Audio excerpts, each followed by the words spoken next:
Burmese pythons are thriving in Florida's Everglades National Park. They are not native to South Florida and have few enemies. These snakes can reach up to 5 meters in length and are hurting the fragile ecosystem of the park as they hunt birds, small mammals, and even alligators. That's why in early June, Florida Governor Ron DeSantis announced the kickoff of the Florida Python Challenge, a 10-day snake removal program starting July 9th. So they were unfortunately introduced in the late 1900s, 1970s, 1980s, mostly through the pet trade, and those were through accidental and purposeful releases. The great things about the challenge is it definitely brings that message out there about this invasive species and the impacts this species is having, and it helps include the public in helping solve that problem and going out and searching for these pythons and getting a good understanding about why it's difficult to control this species and why we have to come at it from a multi-pronged approach.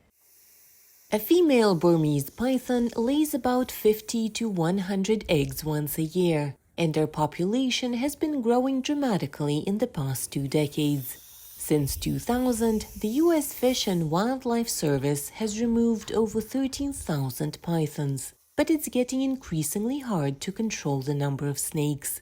That's why since 2013, Florida's authorities have been organizing python challenges, competitions among locals in finding these invasive snakes.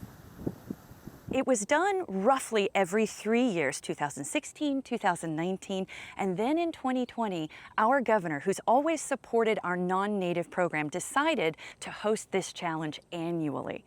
So as of last year, we're holding the competition every year. And as a result of our efforts, FWC had a record year for python removal in 2020. We love the Python Challenge. I know there's a lot of people. There's people from all over the world that want to come do the Python Challenge. So we want to continue to do that. Over 550 square kilometers of the Everglades National Park becomes a hunting ground for both professional hunters and those who are new to it.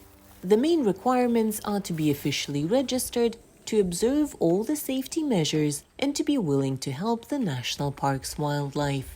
What's more, the hunters may only use a humane airgun pistol. It is forbidden to remove live snakes.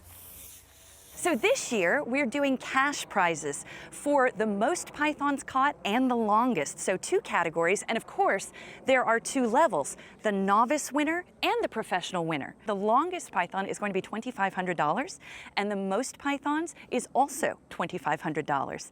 And then second place is $750 in each category. The skins of the caught pythons can be sold or used for textiles and even making jewelry. It is not advisable to eat the python meat. Within the Everglades, the snake's meat has been found to contain high levels of mercury. For Lilia Anisimova in Florida, Anna Rice, VOA News.